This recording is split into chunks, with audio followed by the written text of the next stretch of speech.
Welcome to Both Sides of the Coin. This is the talk show where the facts do matter and political correctness does not. We will get into some heated discussions, but at the end of the day, we'll always shake hands and stay friends because that's what matters the most. I'm here with my man, J.B. Ellis. What is up, J.B.? How you doing this fine Wednesday evening? Doing good. What's going on over there? Not much. Just been watching some football this past week. I don't.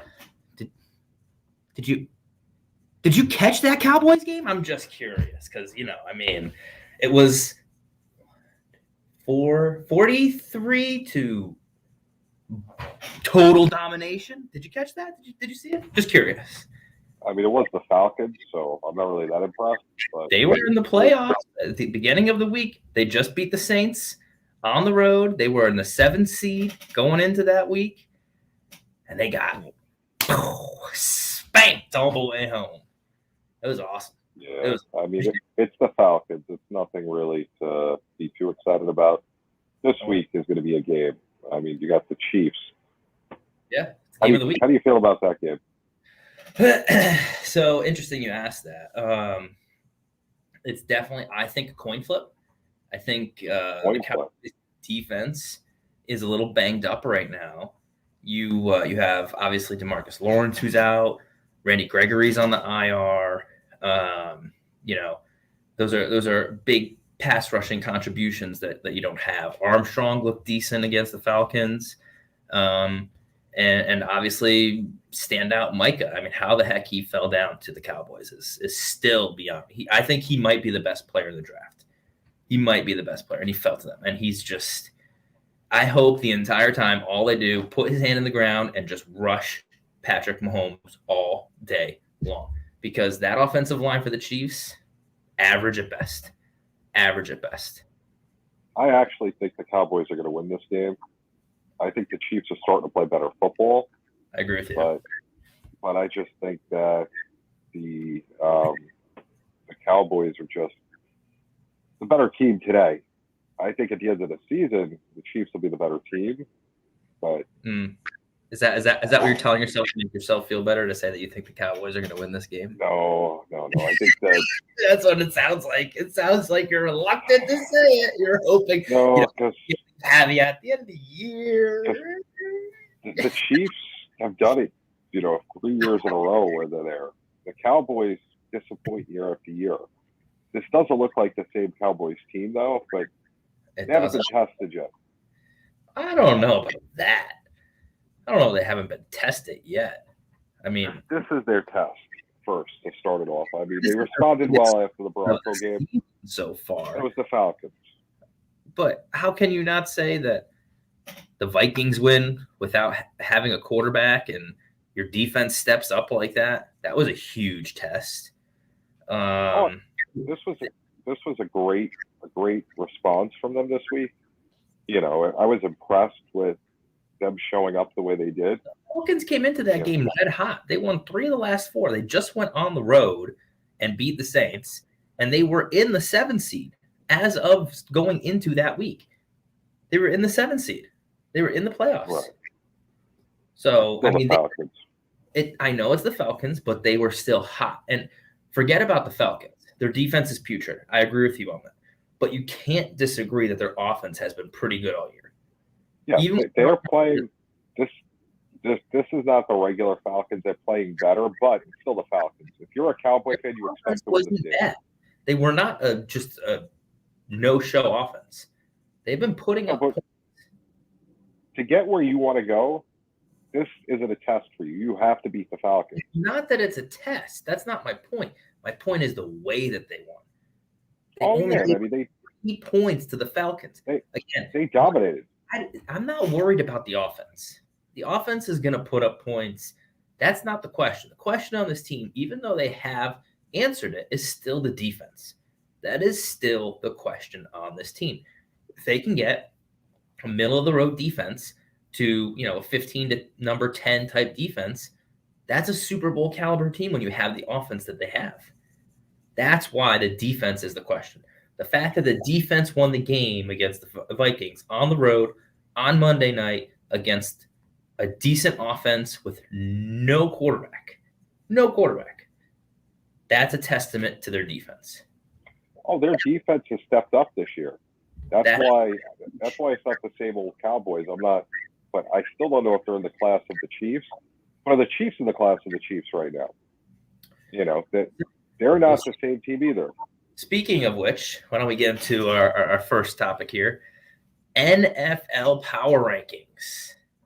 Do you wanna take this and start it and top 5?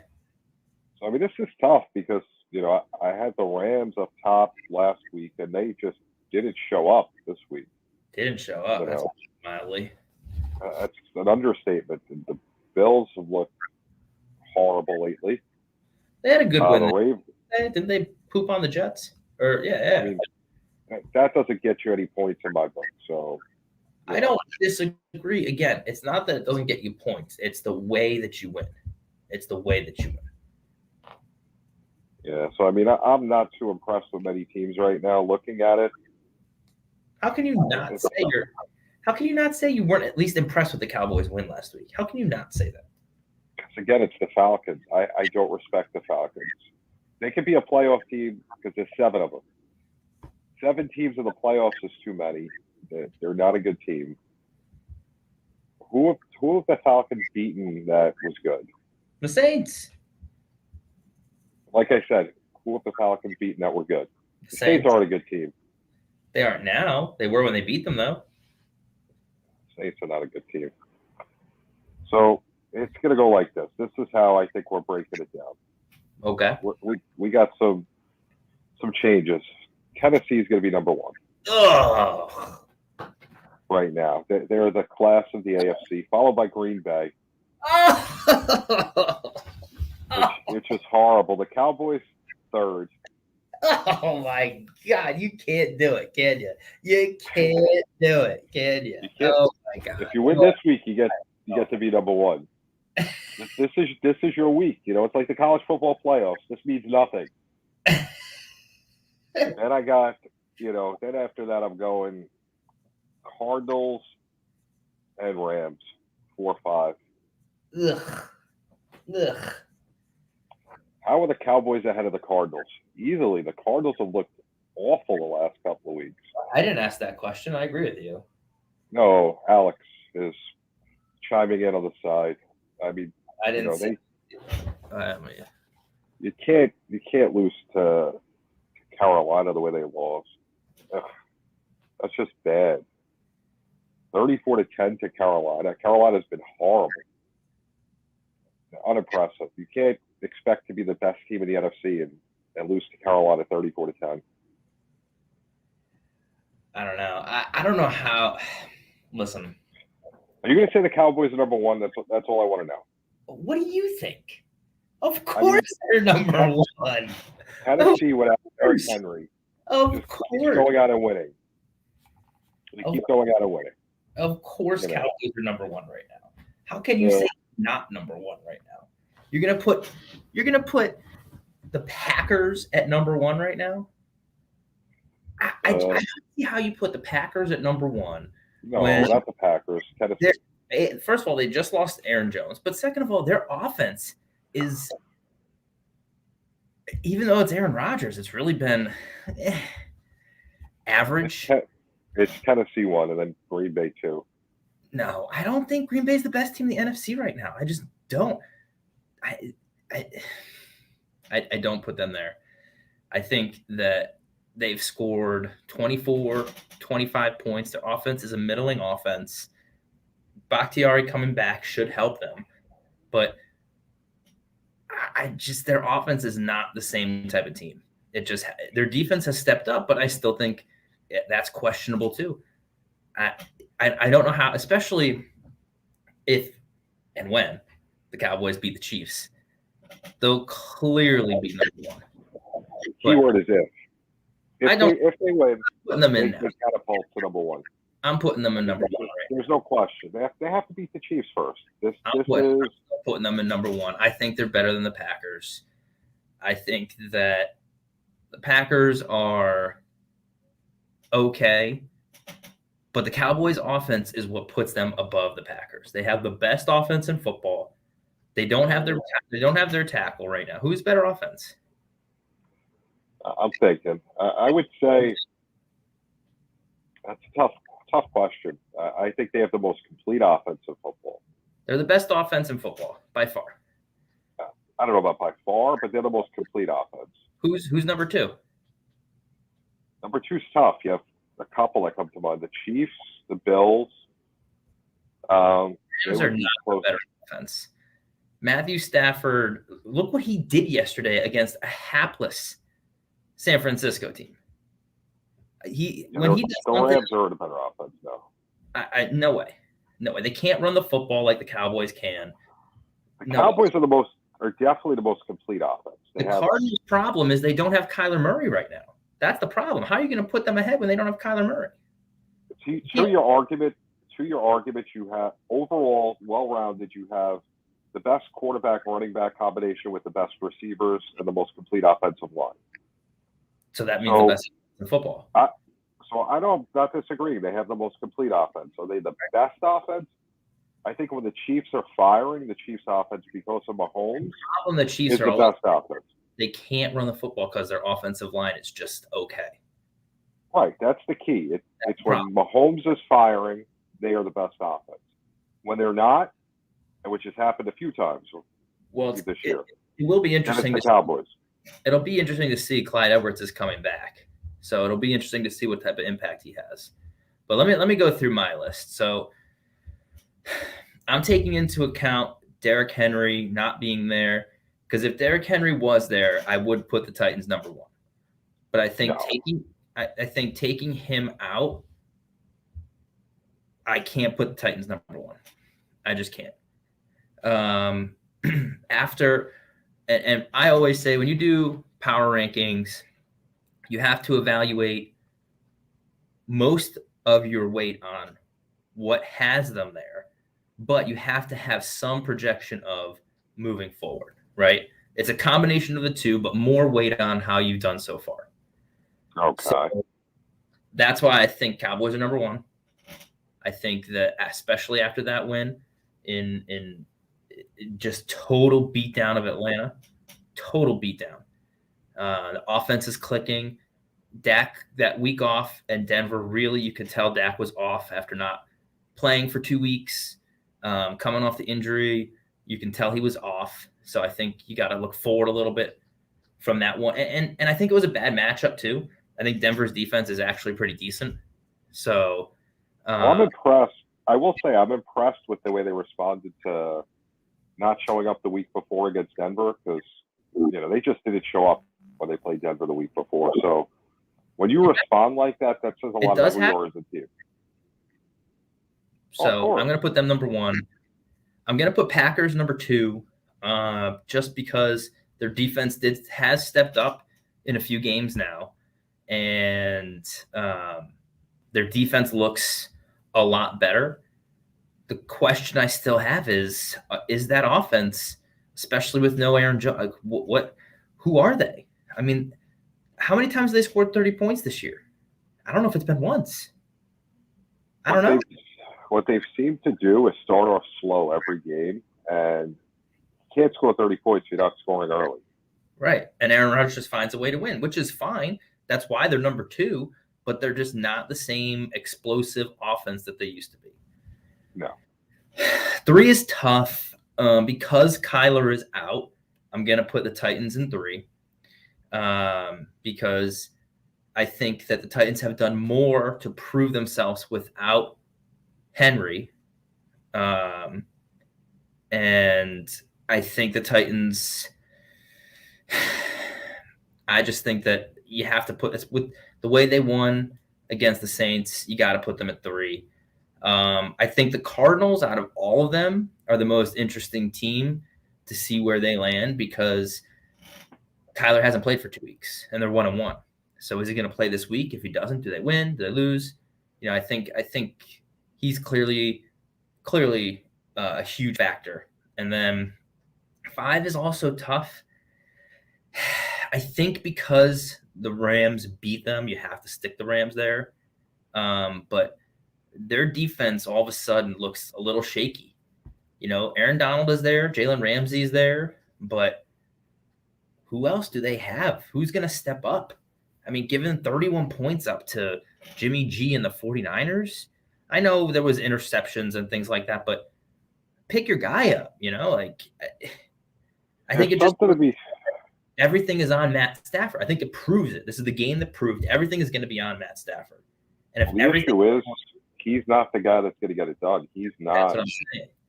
He's not. I agree with you. He can be on a team. He's like Baker Mayfield, right? Like everything has to be right for Baker Mayfield to be successful.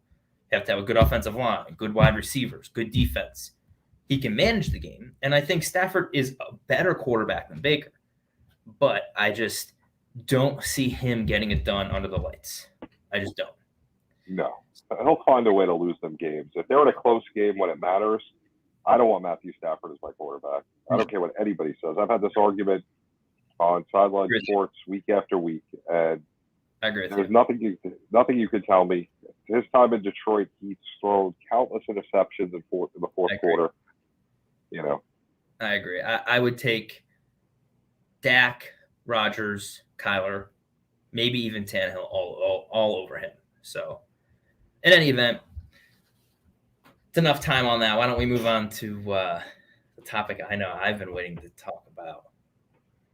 So, yeah, why don't you introduce it? Tell us a little bit about this topic that. So, there's obviously a lot of talk about COVID. Obviously, we're in COVID. COVID? What's that?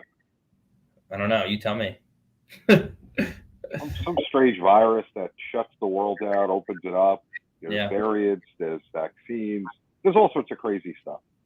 99.6% survival rate. So, better chance to walk outside, get struck by lightning, and die than dying of COVID.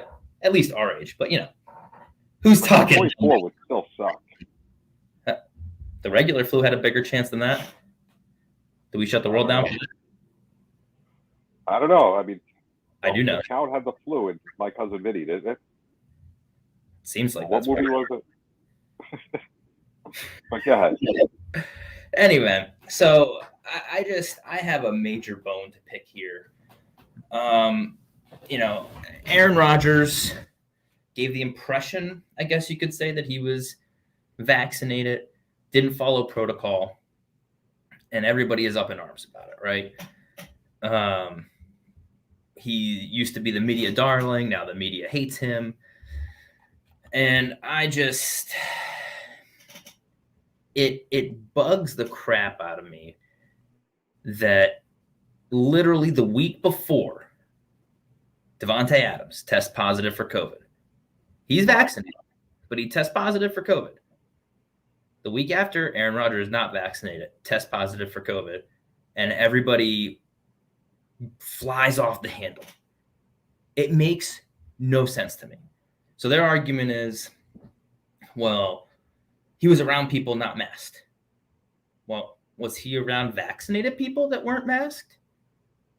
If you're vaccinated, I thought you're safe.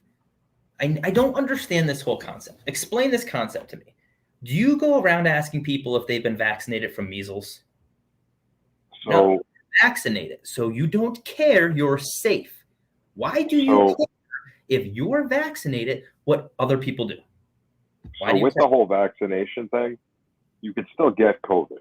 It's not 100% effective. The issue with the vaccination is you don't supposedly get the 4%, the 0.4% that are dying.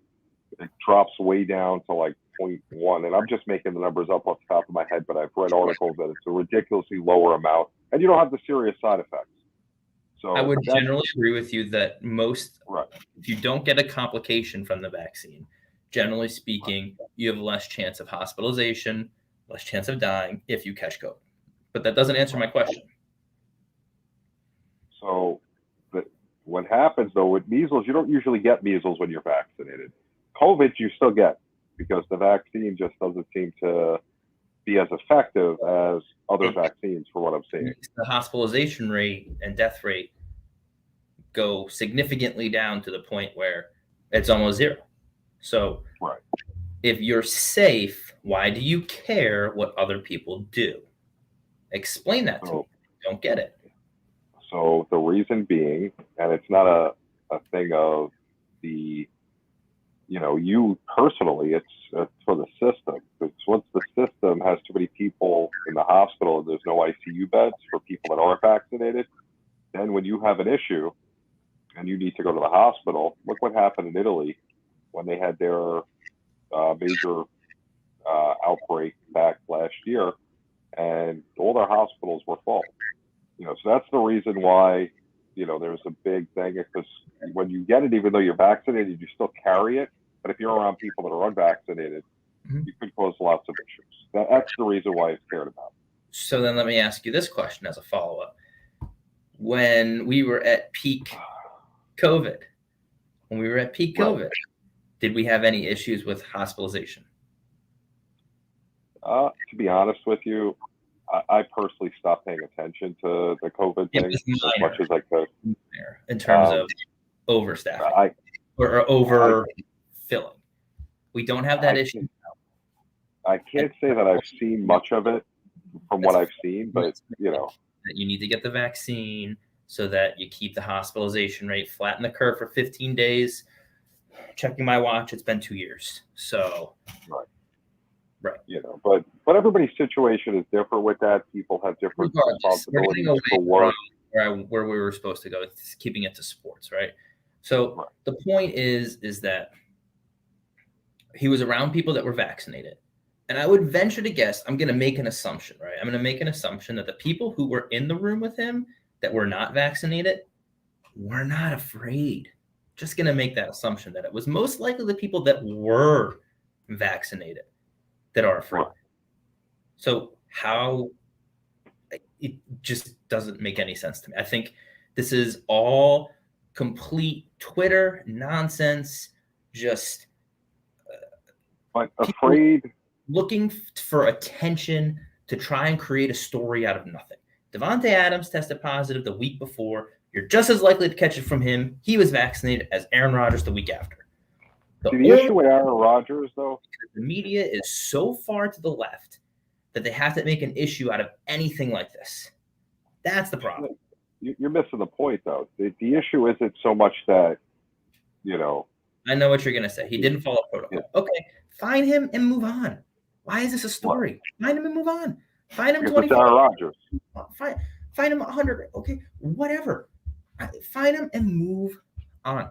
Like this is why it's a story. I mean, it's Aaron Rodgers over a false out. When you have a text message from the girl who's accusing him that she has sent to her friend saying, "Make sure to lie about Zeke that he did this to me. Don't talk to the police," clearly proving that there's something fishy going on here, and he still gets suspended 6 games. But Aaron Rodgers, find him and move on. Like, do you think that it's because it's Aaron Rodgers? I mean, look at hockey. Evander Kane gave a false vaccination paper. Did anyone talk about that? No. I mean, was that the topic of anybody? I mean, he's a pretty big hockey player. I think that's far worse. Right. It's a million times worse. Nobody spoke about that. I mean, I saw the story. I thought it was horrible. I didn't talk about it in any of my shows, Right. And he's not, a nobody. Right. But you're proving my point. This is my point, is that the actual ordeal is not a big deal. Right. The issue is that it's Aaron Rodgers, so the media makes it a big deal because it's Aaron Rodgers, and it's an issue that they have because they're all on the left. But that's why we do this show. But you see, I think no matter who it was, it's an issue because, there's a protocol. And, the players' union agreed to it. Move on. Whatever the penalty is. And in the NFL, the penalty is arbitrary. You can thank your buddy Rodgers for that. I mean, do you get fined? Do you get suspended? Nobody knows.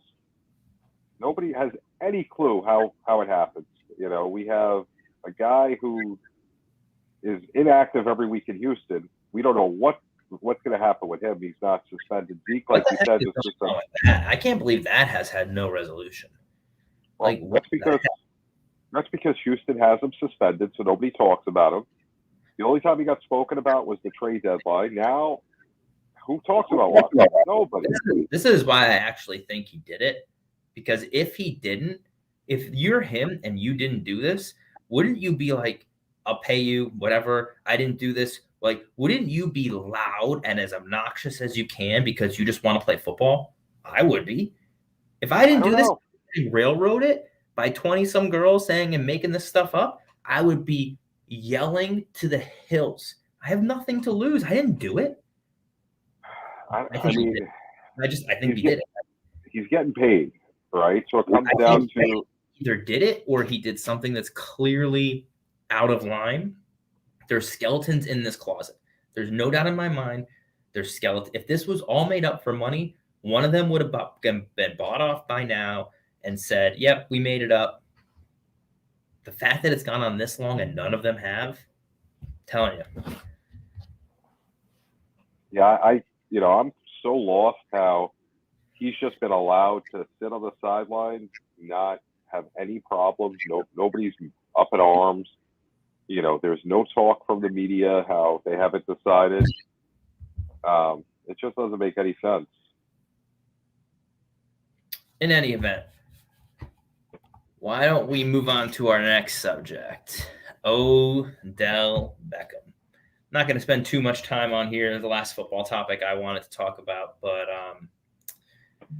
I just wanted to say that I find it really interesting that Odell, and again, I don't think Odell is a bad guy. I don't think anything like that. Obviously, I don't know him personally. I just don't think he's a bad guy. I think that he's a little bit of a prima donna, and I think he has one of those types of personalities where he goes to a team and brings this aura about him. And that aura is, I'm the best. Give me the football. I'm going to win. Gimme, gimme, gimme, gimme, gimme. And it's more about the name on the back than the name on the front, right? It's a baseball term, but more about him than the team. And I think that clearly happened in Cleveland. Not that Cleveland is a great team, but I think I forget the stats. I remember looking at the Baker Mayfield stats without Odell was like night and day compared to him with Odell and how he force-feeds the ball to him. And, obviously he's only been in the Rams for half a week, but is it a coincidence that he gets there and they have one of the most inexplicable worst losses of the entire season the night that he plays? That's purely coincidental because they didn't do anything on either side of the ball. Could be. And the Rams are learning what the Red Sox have learned, what the Yankees have learned, what a lot of teams have learned many times, year after year. You have to have chemistry to win in sports. You can have the best team as far as on paper, the most talent. You can't buy championships. It's very rare. It happens. Football is very hard. Jerry Jones would have bought them already. Yeah, I mean, Jerry Jones would win the Super Bowl every year if that was possible. Right. Football, you can't. But I agree with that. The Rams are learning that. And, I think they'll be okay. I think just to try to fit everybody in at this point. And Adam has just left the building, so we could talk about how great the Giants are right now or how the Yankees are going to win the next 15 World Series. And nobody will have anything to complain about. But Adam should be back in a second. Now, as far as the Rams go, the Rams they're in trouble at this point if they can't figure out how to put everybody together. And now they got to try and fit Odell Beckham into that offense where, they had Cooper Kupp who was doing well. Their receivers, I don't think they have huge name receivers, but they just fit well together. There was nobody that stood out that you said is a game breaker. It's interesting, though. I feel like the talk is that they don't have receivers all the time, or at least they have no depth. I feel like they have too many receivers. I mean, they have Cooper Kupp, they have Van Jefferson, they have now Odell, they had Robert Woods who went down. I'm missing somebody too. Who else to have? They were a great unit. Together they meshed well, but there's as great as Cup has been, he's not a guy you just on paper you say, well, I'm afraid of. He's not a guy you're scheming against like Amari Cooper or CeeDee Lamb. Like you hear that name and you get a little scared, worried what they're going to do to you during the game. Well, you're worried about giving either of them man coverage. That's the issue. And I mean, I would say the same thing about Cooper Kupp because he is a phenomenal route runner. He's going to burn man coverage all day, every day. So from that standpoint, I get it. But I get what you're saying too. He's not that alpha type number one wide receiver where no, and I mean he's excellent. I wish the Giants had him. He's not Julio 5 years ago, right? Yeah, right. I would agree with you. But overall, do you think this Odell acquisition is going to help them, hurt them? Listen, they had a great run before him. They didn't need him. Why? I get you want to bring the best pieces, and if you can get yourself an excellent receiver, but is the headache of Odell worth it? As a Giant fan, I witnessed the headache of Odell personally. Him kicking the kicking net. When he was upset. My thought of that was, I get he's frustrated. He wants to win. He wants the ball. But listen, we're already a losing team. Let's just do what you got to do and do it on the field to be quiet. But that's just the way I feel. Do I think he's talented? Yes, he's a very talented individual. Great receiver. But I just think, like you said, he's to me, the headache's not worth having him on my team. I agree with you. I think they're a better team without him. Robert Woods going down made it a little more challenging, but I would have stuck Van Jefferson in that role.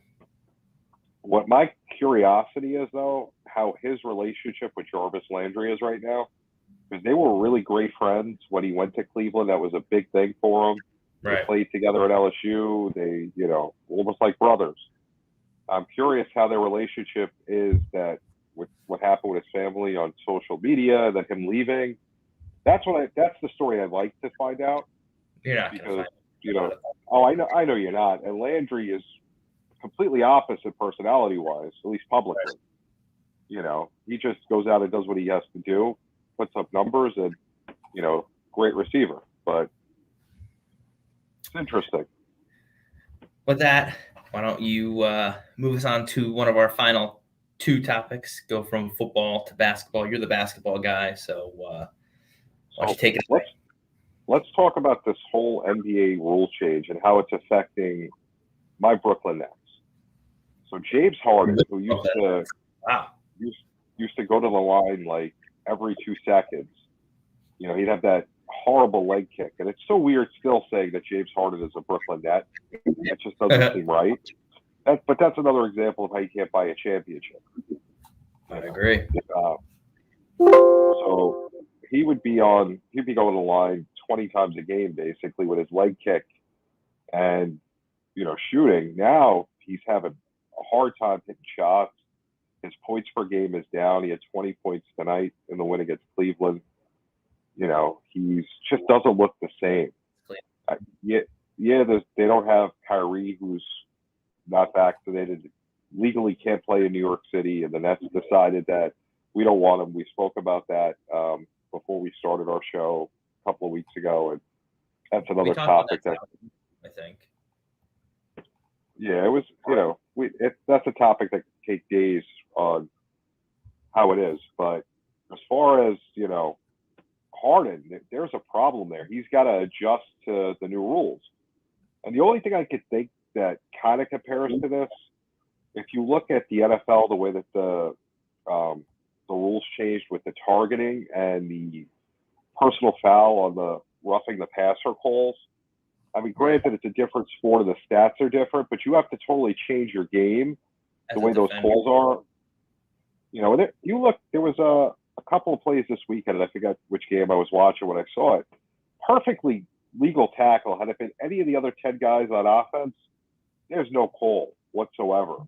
Guy gets a roughing the passer because he happened to fall on him. You're making a tackle. What are you supposed to do? Yeah. I mean, I think that whole roughing the passer stuff is just – look at the whole taunting thing, right? That's a better example, I think, at this point is, you have, sorry, I'm just clearing this out 1 second. No worries. You have somebody that makes a game-changing potential play look at the other sideline, and that draws a 15-yard penalty, and that changed the complexion of the game because they got a field goal. Instead of punting, they got 3 points. And that literally changed the outcome of the game. But at the same time, I under the rule, and I hate saying this because it's like the Des Bryant catch, right? Under the rule at that time, stupid rule at that time, you can make the argument that wasn't a catch. How that wasn't a catch is still beyond me. It's clearly everybody and their mother knows that's a catch. Right. That was a catch. And it's clearly everybody and their mother knows that taunting call should not have cost the Bears the game. But at the same time, and this is a little bit different for in the heat of the moment catching the ball and a play out in action than it is when you know that the dead ball is a dead ball thing though, where the catch and the illegal hit and Harden's going for a jump shot is actually during the game. So that's they're a little different. I agree. The taunting is more egregious, I think, because you know what they're going to call. Although I will say, I do think the leg kick is more in line with the taunting, right? Because they're not going to call that now. And I think the problem is Harden relied too much of his game on that. And it's showing. He needs to make an adjustment. Can he? We're about to find out. I think he'll adjust. It's just going to take him a while. And, I mean, his scoring's going to be down because he got to the line so much.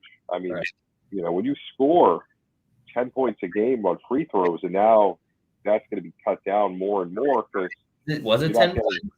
I had it. I was looking up, but I don't think he seems like he was always at the line. I'm just guesstimating on the number, but yeah, I think it was more than that. He would be at the line, possession after possession. Every time he shot the ball, his leg would go out. He would get touched. He knew what he was doing, and he used the rule to his advantage. I mean, yeah, but it was still a crappy call. Still crappy. Crappy rule. It should not have. That rule was terrible from the get-go.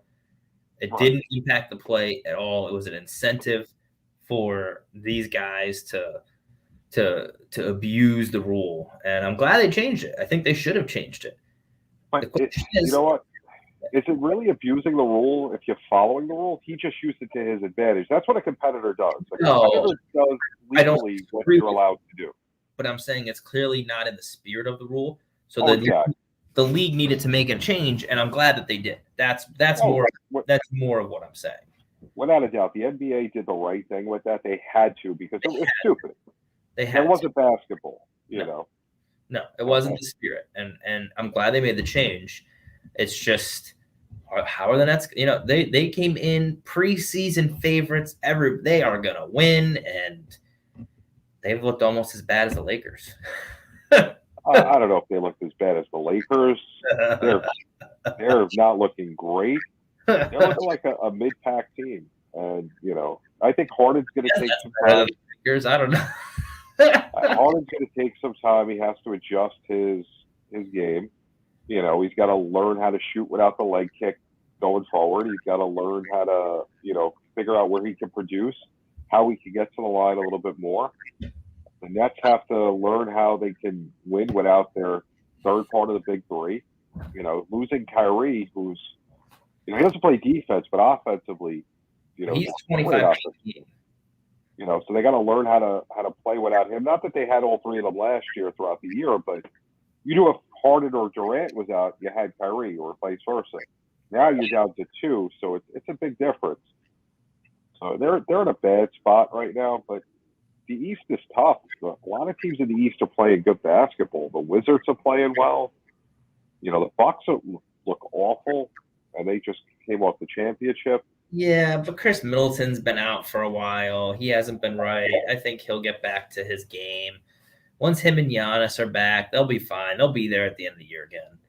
That I'm sure of. The NBA is like that too. It's very streaky. You'll have teams that'll go on 10-game win streaks and then lose 7 or 8. It's very much like that. So I honestly don't put much credence into the season until usually Christmas, a little bit after. You can kind of get a better idea of, okay, these are the better teams, these are the worst teams. That's once you get there, you kind of know. Right now, it's still, what are we, 12 to 15 games in at most? Yeah, I think 14 for some teams that I saw. It's not enough. It's not a big enough sample size to really tell. No. It is a big enough sample size to tell this Laker experiment is not working, and I'm loving every minute of it. It is fantastic. Oh, man. Now the Lakers is one of just – and not – let me rephrase that. It's not hating on the Lakers. It's hating on LeBron. I mean, that's definitely my beef here. I think he made a bad choice with Russell Westbrook. I said it from the get-go. I was saying it before the show. You're trying to pair a low basketball IQ guy with one of the highest basketball IQ guys, which will work great when the high basketball IQ guy is on the court. But when he's not on the court, look what's happened. He's shooting threes from any place. Did you see the last game against the Bulls? They stopped defending. Yeah. Just shoot. Wow. Get the rebound. They stopped defending him. Just shoot. He went over 7. I don't get if you know you can't shoot threes, like Giannis doesn't typically take a lot of 3-pointers. That's not his thing. He'll drive more than he shoots. And right. When they give him the 3, he doesn't take it as much. But I don't like guys that aren't good shooters that like to just shoot and shoot and shoot. But it is what it is. Look at some of the turnovers he's going down the court. You're down 7, right? So you got to get a bucket. You need to have a good possession. He just flies down the court and throws it at Carmelo Anthony 15 feet, no chance at catching it. Oh, well, he is a turnover machine. I think a lot of it too, though, is going to be the chemistry of this team. They haven't played much together. He's never been a facilitator. He's been a stat stuffer, and that's why he's never won anything. That's why he just runs down the court. If he makes a play, great. If he doesn't, okay. And if he does that over and over and over again, he scores more points and triple doubles and stuffs the stat sheet. But that's not going to win you games. Right. I just don't get why they went after him. He is not the guy who I thought they should have went after. Who would you have got after? Because they needed somebody. They went after because they needed like a Chris Paul type, a facilitator that can shoot a little bit, but is totally okay with not shooting if he doesn't need to, and totally okay with facilitating if he needs to. Yeah, but they weren't going to get Chris Paul, so no. It's the type of player that they needed. I don't know if that type of player was really available this offseason. Who really was there? They thought Dennis Schroeder was the guy. Look how that turned out. I've never been high on Schroeder. To me, he was all about scoring. The dude turned down like $70 million for a 1-year contract with the Lakers, and all-time worst decision there.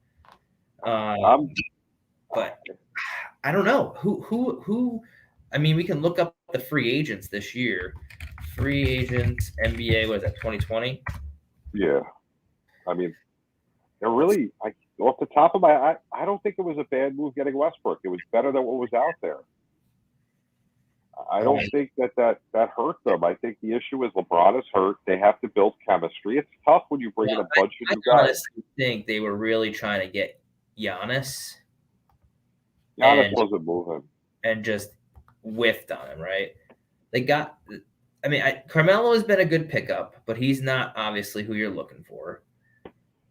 Brandon Ingram is the same type. There really was Carmelo's at the end of his road, so you can't expect Carmelo to do what he used to do. Yeah, great role player. Phenomenal.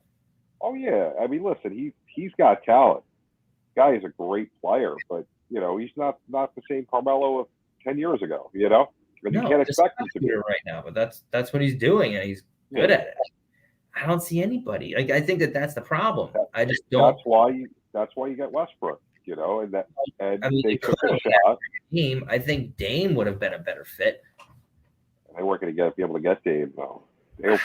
No way Portland was going to give that to him. I don't know. Trade the house. Yeah. What do they have that anybody's going to want? I don't know, but I don't think this is going to work. I just don't. We'll have to talk about this come February around the All-Star break, where we can actually see a good sample size of what they're doing and what they can do. I'm sorry, I'm watching the last minute of the St. John's game, and I'm about to throw something because this team's going to drive me crazy all year. They look like garbage in the first half. They cut it down to a 1-point lead with 30 seconds left. They could have got a steal. And Indiana's just running like 4 corners. They can't get a shot off, and they just hit a stupid drive through the middle shot. So we're down 3 with 25 left. So frustrating. This is New York sports. Nothing is simple. Losing to a team from Indiana. Are you kidding me? Listen, you chose this path in life. I feel bad for you. I do. I feel bad. So I want to end it with something I saw this week, and it infuriates me. Okay. So Carlos Correa, right? Oh, man, this was the topic I wanted to talk about. I knew there was one more. This is the one. So we're not going to end it for one here. Here we go. Listen, I'm a Yankee fan. Derek Jeter, phenomenal, classy guy. Is he the best defender in the world? The best defensive shortstop? No. To me, the Gold Glove has always been, a popularity vote. It's not about the best defender. It's a popularity vote. So does anybody deserve to win Gold Gloves? It's very rare you find year after year after year the best defender winning Gold Gloves. But no, Adrian Beltre is a good one. He is phenomenal. What happens when you get a sure shot Hall of Famer at a position? They tend to win the Gold Glove with most likely. I don't disagree with you on that. Time and time again. But when you come, and one of the biggest scandals when your teammate, the middle of your diamond with you, is wearing a wire, and the only thing you've ever won is a World Series that was tainted by that. Let's not talk about a guy who has 5 rings and how many Gold Gloves. I'd say he doesn't deserve to win any of them. I just think, yet again, this is much ado about nothing, right? I think that it's taken out of context. And it's funny, too, because wasn't like 2 years ago, Derek Jeter despised after he became the Marlins owner, and didn't he do something that everybody pissed everybody off in the media? He fired people or something. I don't remember. All I know is I think he cleaned house. It just and feels he sold everybody, basically traded everyone away. But it's business. Like, this is what I'm saying. Like, I have the same attitude then as I do now. Like, it wasn't like Carlos Correa went up there and said, Derek Jeter's terrible. He stinks. I'm going to do so much better than him. He made a comment about what you basically just said, that it's a popularity vote. Like, he spoke the truth. I don't think it's a big – again, I'm no Astros fan. I can't stand them. I just think this is much ado about nothing. He spoke his – like, why does he talk? Why is he talking? Why? He doesn't have the right to talk. He lost the ability to talk the rest of his career. Okay, so he can't say anything to the media. He can't talk. Nothing. Not in any negative context to a guy who missed being the second unanimous Hall of Fame ever. He has no right to even mention his name. This is awful. The dude spoke the truth. He spoke the truth. I don't care if he's a winner or not. I don't care. I will say, I think it was stupid if he's trying to get paid by New York. I think that's stupid. I don't disagree with that, but why is this a story? Why? Who cares? Because you're a New Yaka. That's why you're a New Yaka. You're looking at things to get offended at. You found one and you're gonna hop on it. Because it's November, there's no baseball, and to make baseball exciting, you need someone to say something stupid or somebody to get signed. Right. Like Syndergaard to the Angels, or I think they paid him way too much, but I think it's signing. I mean, look, that's what decent starting pitchers make now. I mean, it's just ridiculous. But I don't think it was too much. They want to win now. They're going to go out and take some risks, and I think that's what they need to do. And if they miss, they miss. But at least they did something in the middle of his prime. Let's get Mike Trout in the playoffs so people can know who he is and enjoy seeing him play. Yeah. Let's see Ohtani play in October. That's why I think that's the biggest reason they're trying to expand the playoffs, because they're like, we got to somehow. Here's the thing, though. I think they're going to struggle because I think Seattle is legit. I think Seattle's going to be a good team. And I think Julio is coming up this year, and that dude is going to be a force quick. Kid is a stud. He's one of the best hitters in Major League Baseball the day he comes up. Telling you can't count out Oakland year after year. They do the same thing. Oakland stinks. They stink, but they win 90 games a year. And you know what?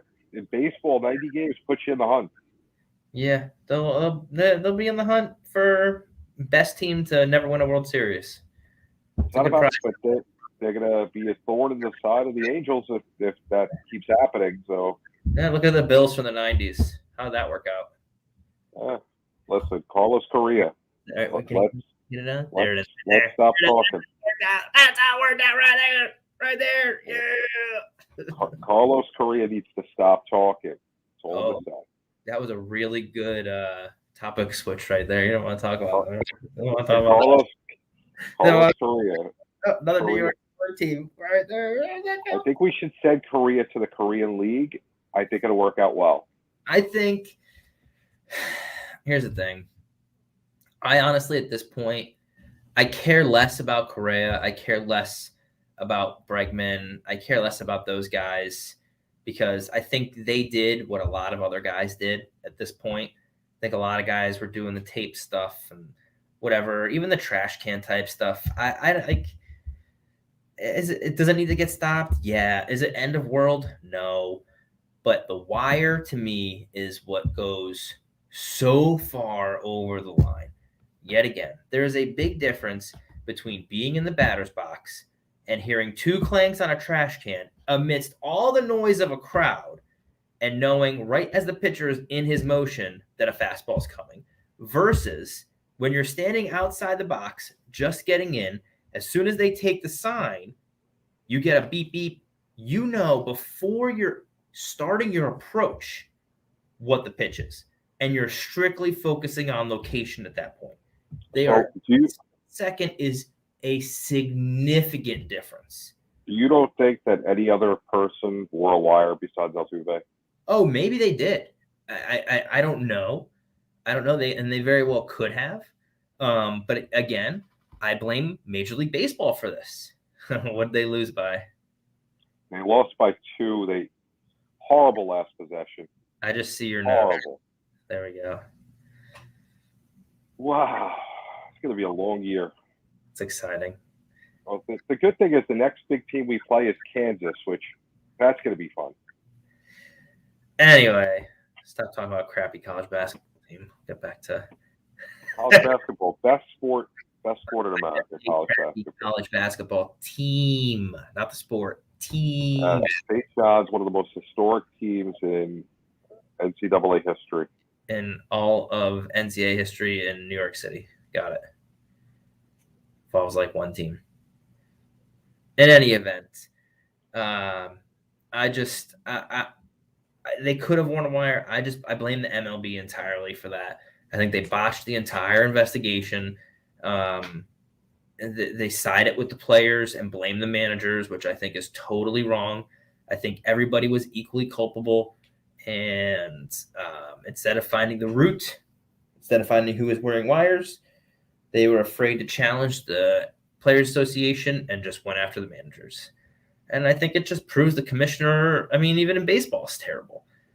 I don't know who's worse, Goodell or Manfred. Who do you think? Manfred's done a horrible job. You have